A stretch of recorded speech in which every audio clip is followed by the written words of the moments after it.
Fry প্যানটা বসাই দিলাম। আজকে কি কি রান্না হবে এটা দেখাবো আপনাদেরকে। খুব একটা কিছু তো আর সারাদিনের ব্লগ দেখাইতে পারি না, অফিস বাসায় সময় কেটে যায়, এই জন্য আর দেখানি যায় না। তো আমি হয়তো রান্না একটু একটু দেখাইতে পারি আপনাদেরকে, এছাড়া তো আর কিছুই করতে পারি না, কারণ আমার সময় ওখানে কেটে যায়। যে গরম হয়ে গেছে, পেঁয়াজটা দিয়ে দিলাম।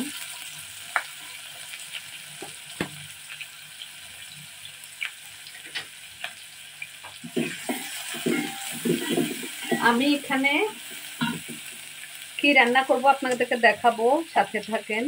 আসসালামু আলাইকুম, কেমন আছেন সবাই? আশা করছি সবাই ভালো আছেন।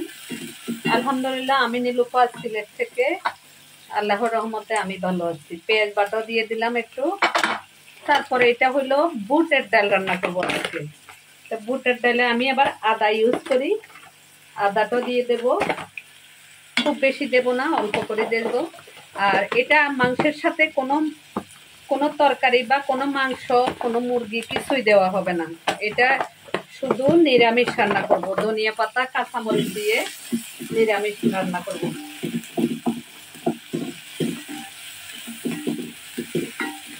এই ধরনের নিরামিষ তরকারিটা খেতে অনেক বেশি ভালো লাগে, অনেক বেশি ভালো লাগে। তো এই রকমের খেয়ে থাকি। আর একটু পেঁয়াজ দিলাম, পেঁয়াজ বাটাও দিচ্ছি, আস্তে আস্তে গলক, এটা গলানো হয় নাই এখনো।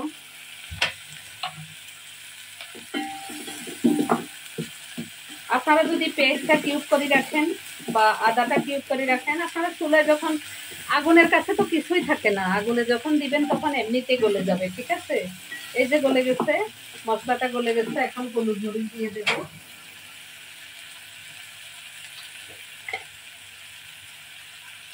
হলুদ মরিচ দিয়ে দেব।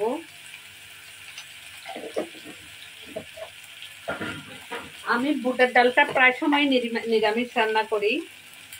একটু ধনিয়ার গুঁড়ো দিলাম। নিরামিষ রান্না করলে মাংসের চাইতে ভালো লাগে খাইতে।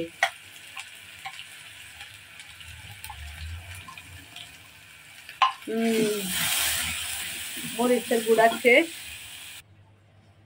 একটু কাঁচামরিচ দিয়ে দিলাম, হালকা একটু পানি দিয়ে দিলাম। ক্যামেরার আড়ালে আসলে আমাদের অনেক কিছু হয়ে যায়। মরিচের গুঁড়া নাই, একদম কম, অল্প দিচ্ছি। পারিহা আনতে গেছে, ইনশাল্লাহ দেয়া যাবে আনলে।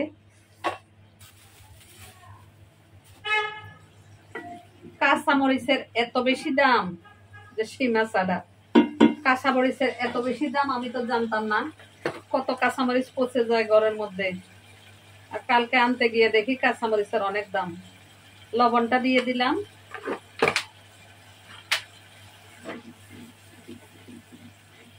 এই নিরামিষ ডালের মধ্যে আমি মুরগির ডিম ছেড়ে দেব, আপনাদেরকে দেখাবো কেমন করে মুরগির ডিম ছেড়ে দেই আর কেমন করে খাই। ডালটা দিয়ে দেই।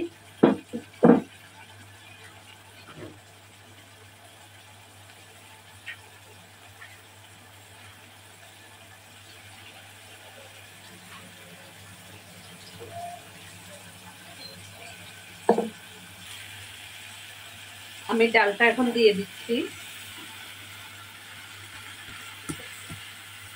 আগেও প্রায় সময় আমি নিরামিষ ডাল রান্না করতাম, কারণ এটার সাথে মাংস দিলে, মুরগি দিলে পারিহা খেতে চায় না। অনেক জনে দেখছি ঘিলা কলিজা দিয়ে রান্না করে, কিন্তু আমার এটা বেশি পছন্দ না। ওই গিলা কলিজাটা এর সাইডে আলু দিয়ে বোনা করলে খাওয়া যায়, কিন্তু আমরা খাই না আসলে, সত্যি কথা যেটা, আমার খাওয়া হয় না এগুলা।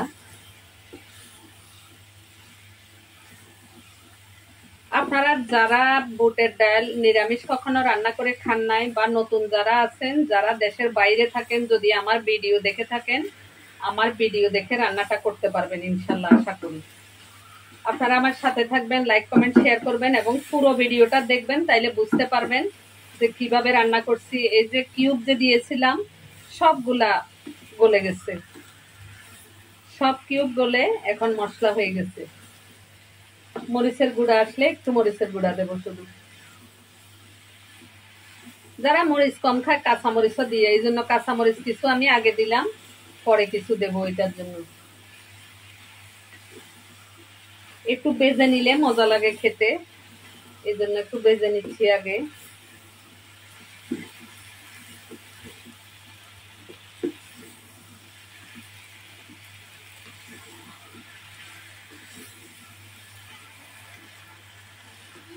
হ্যাঁ বুঝি না কোন টাকা না তোমার কাছে?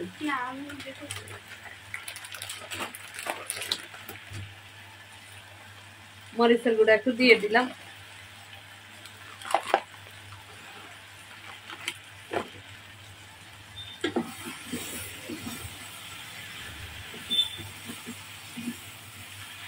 পারিহা নিয়ে আসছে নিচে থেকে গিয়া, চিপস নিয়ে আসছে, মরিচের গুঁড়া নিয়ে আসছে। একা থাকলে সমস্যা হয়, কোনো কিছু করতে পারি না, পায়ের জন্য যেতে পারি না। পারিহা থাকলে আমার ওইটাই সুবিধা হয়, যে কোনো কিছুর জন্য ওকে পাঠানো যায়, বা নাদিব আসলে নাদিবকে পাঠানো যায়। জলটা আমি একসাথে দিয়ে দেব, তাহলে আরো জল লাগবে।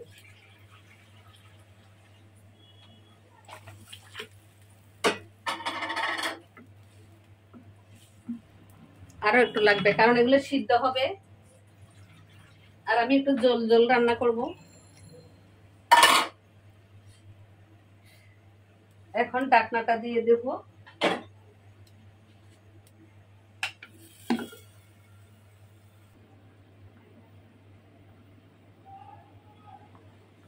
ডালটা পাক উঠে গেছে,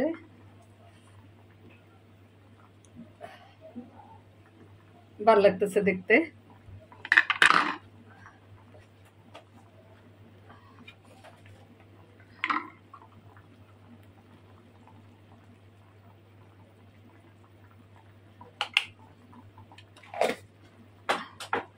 আস্তে আস্তে হোক, এটা দিয়ে রাখি, তাইলে উতরাই পড়বে না।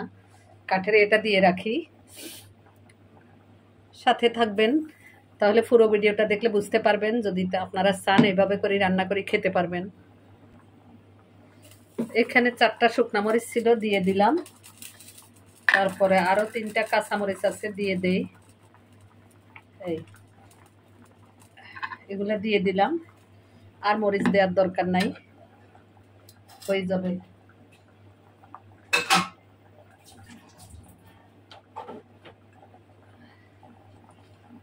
বুটের ডাল যদি রান্না করতে পারে, রান্না করা একদম সহজ, খেতে অনেক মজা, অনেক টেস্টি।